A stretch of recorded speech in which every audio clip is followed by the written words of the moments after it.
En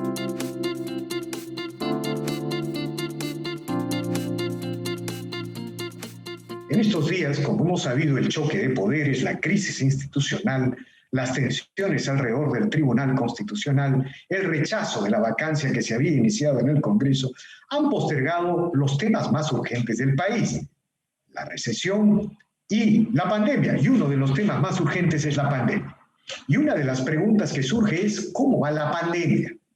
Bueno, nosotros a esta entrevista que le vamos a presentar a ustedes, le hemos puesto un título provocador. ¿Ha terminado la pandemia en el Perú? Y la razón de esta pregunta tiene que ver con algunos datos muy interesantes. En las últimas 3 semanas, de más de 14.000 hospitalizados que había en el sistema de salud de todo el país, el día de hoy existe un poco más de 8.000.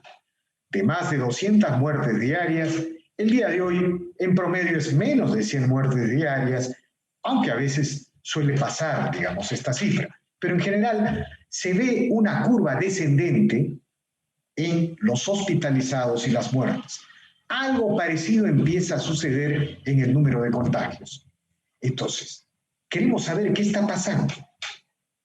¿Estamos llegando a la inmunidad colectiva, como sostienen algunas teorías?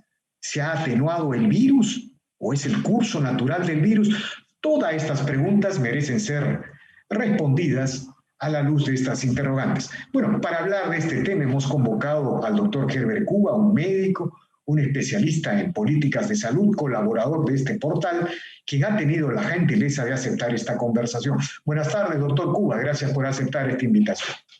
Muy buenas tardes y un saludo a través suyo a todo el país. Y efectivamente, la pandemia ha sido el escudo que se ha puesto para todos los debates políticos en el país. Podemos decir que la política nacional, el desarrollo económico y social del país está sujeto a cómo se desenvuelve la pandemia y cómo es que afecta a los peruanos. Y aquí hay que señalar con bastante claridad que, si bien es cierto, el nivel de contagios y fallecimientos ha caído y cae sensiblemente por cada día que pasa, sin embargo, todavía el volumen de cifras es alto.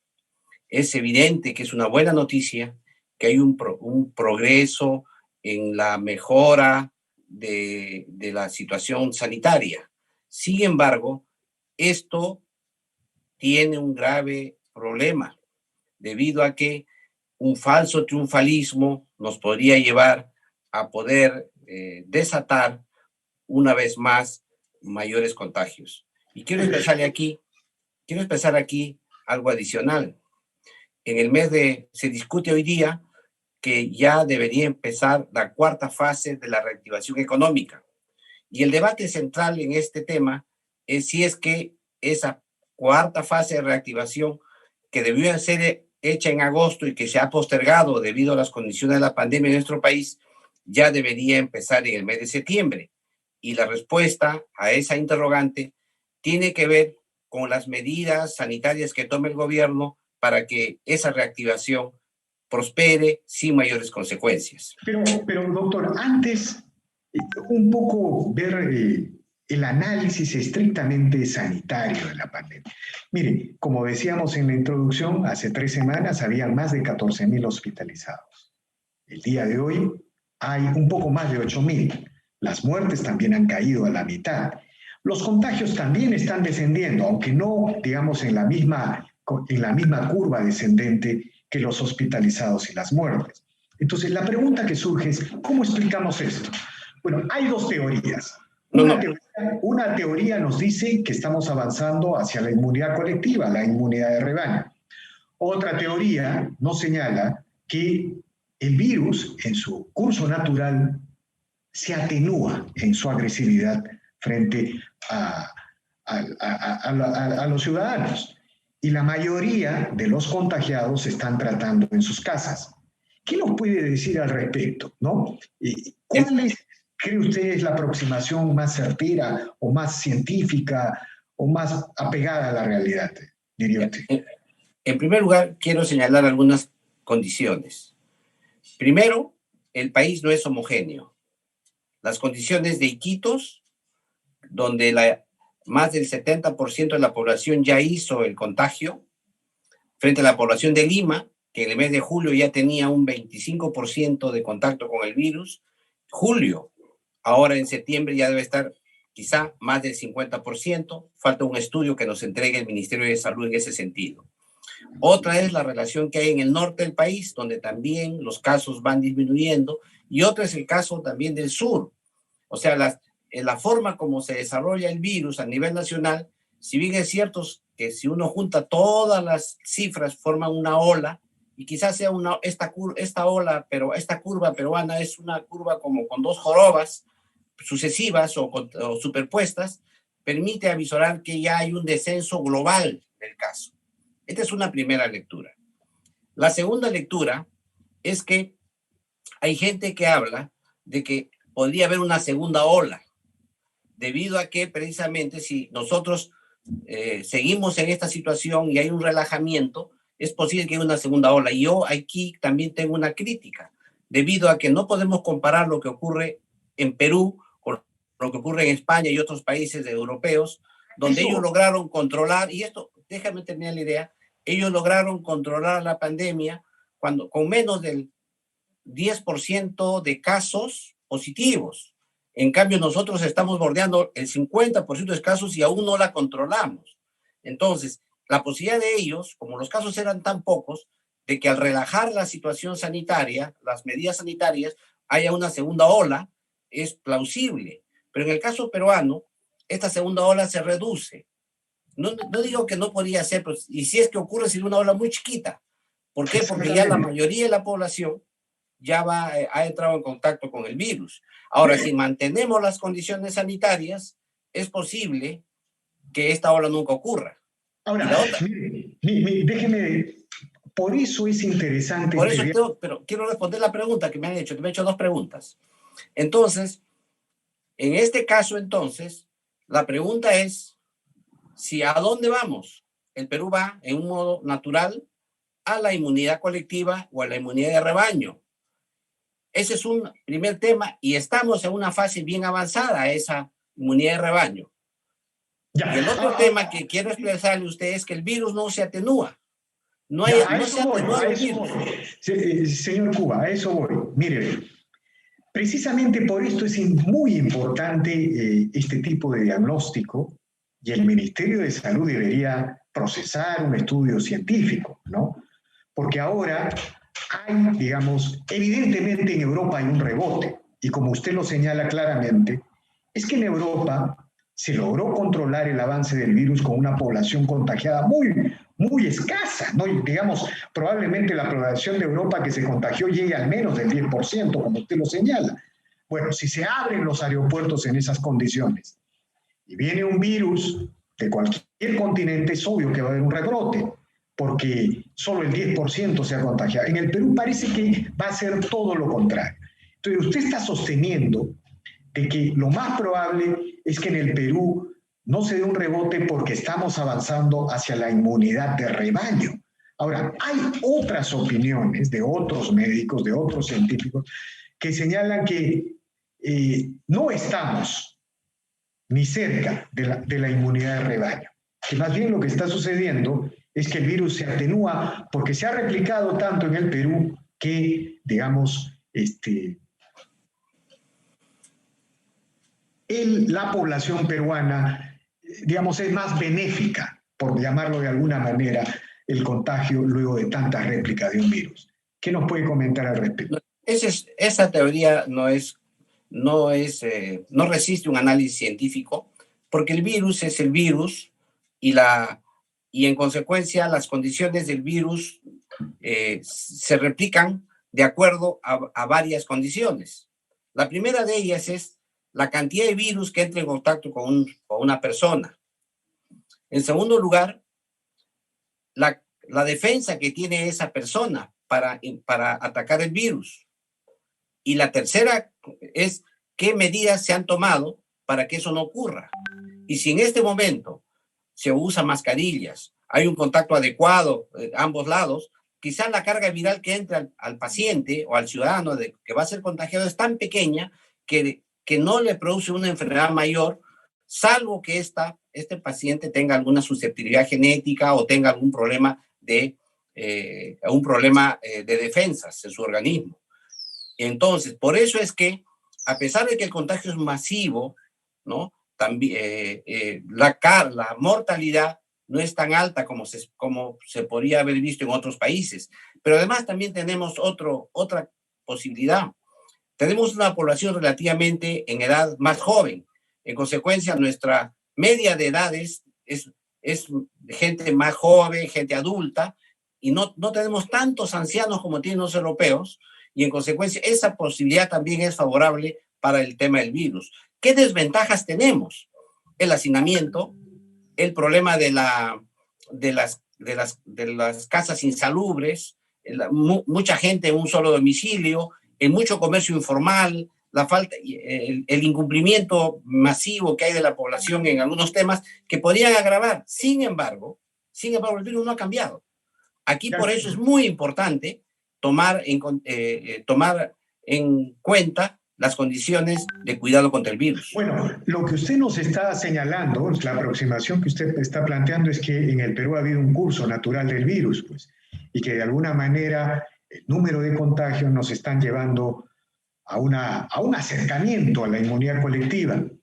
En segundo lugar, la cosa que usted señala es muy importante, este tema de la carga viral.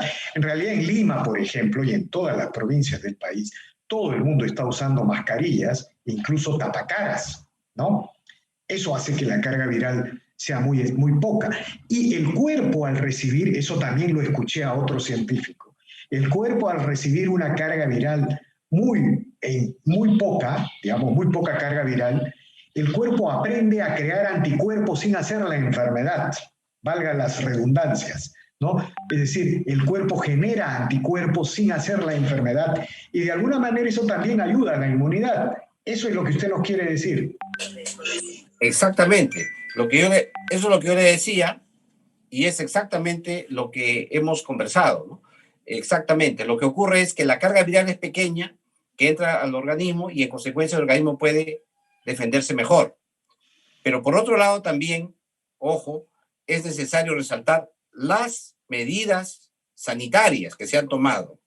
Y aquí hay una medida muy activa que realiza el ministerio, el trabajo comunitario, que es lo que nosotros hemos remarcado desde el inicio.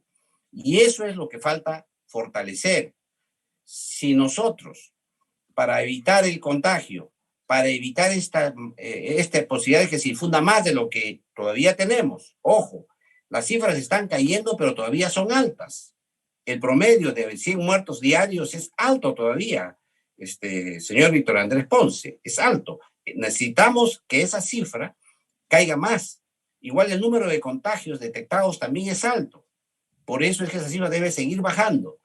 Y en ese sentido, las estrategias del gobierno tienen que apuntar a fortalecer lo que siempre debió hacer y que no se hizo, que fue el enfoque comunitario, es decir, trabajar en el nivel local por varios motivos. El primer motivo es hacer una educación, información y comunicación de la población en modo adecuado en el nivel local con casos concretos en la comunidad.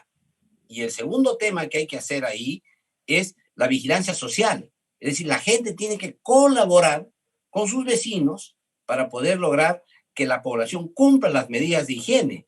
Es decir, que la gente entre ellos se llamen la atención, se avise. Y en tercer lugar, que hay que hacer en la comunidad, es que se tienen que tomar medidas sanitarias como el agua, el desagüe, los alcaldes tienen que intervenir, tienen que haber una participación social para incidir en aquellos temas que son temas culturales, temas sociales, etcétera, para cambiar ese tema. Pero, señor Cuba, tal como van las cosas, todo parece indicar que el Perú avanzaría hacia la evolución natural del virus, porque las políticas públicas, digamos, no han sido efectivas en contener. Ha habido un curso natural del virus, quizá por eso el Perú tenga una de las letalidades más altas del planeta, ¿no? Tal como lo indican las cifras. Pero en este contexto, ¿cuál es el futuro de la vacuna? Digamos, si el Perú está avanzando a la inmunidad colectiva, ¿no? Es evidente que las cosas digamos, hemos vivido una tragedia porque no ha habido políticas públicas, pero hemos vivido la noche más oscura, pero detrás de esa noche viene la luz, ¿no es cierto? Incluso la cuarta fase de reactivación ya no debería ser una discusión en este contexto, con ciertas medidas debería implementarse. Pero en este contexto uno se pregunta, ¿y la vacuna en una población prácticamente con inmunidad colectiva?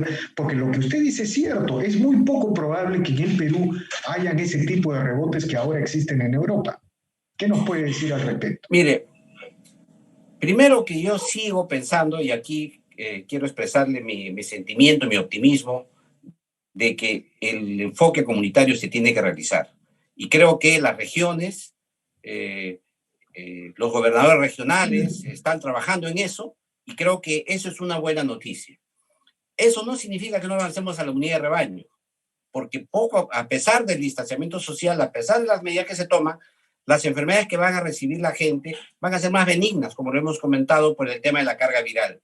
Por eso es muy importante entonces que se insista en el enfoque comunitario. El segundo tema, efectivamente, ¿para qué sirve la vacuna? Para crear anticuerpos en el organismo contra el virus. En la medida que ya las personas han entrado en contacto y ya tienen anticuerpos neutralizantes, ya la vacuna deja de tener valor en sí.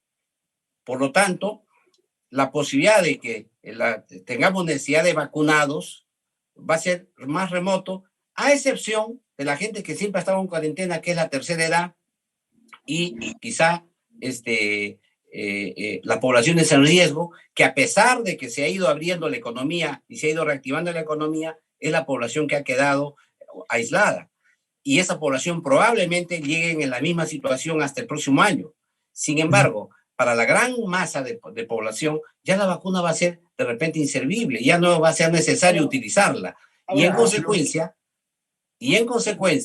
ya esa meta, esa necesidad de comprarla va a tener bastantes limitaciones para luchar contra la pandemia en el país. O en todo caso va a tener un enfoque diferente, ¿no? Porque hasta ahora no se sabe cuánto dura la inmunidad luego de haber hecho una enfermedad, luego de haber procesado el virus del COVID.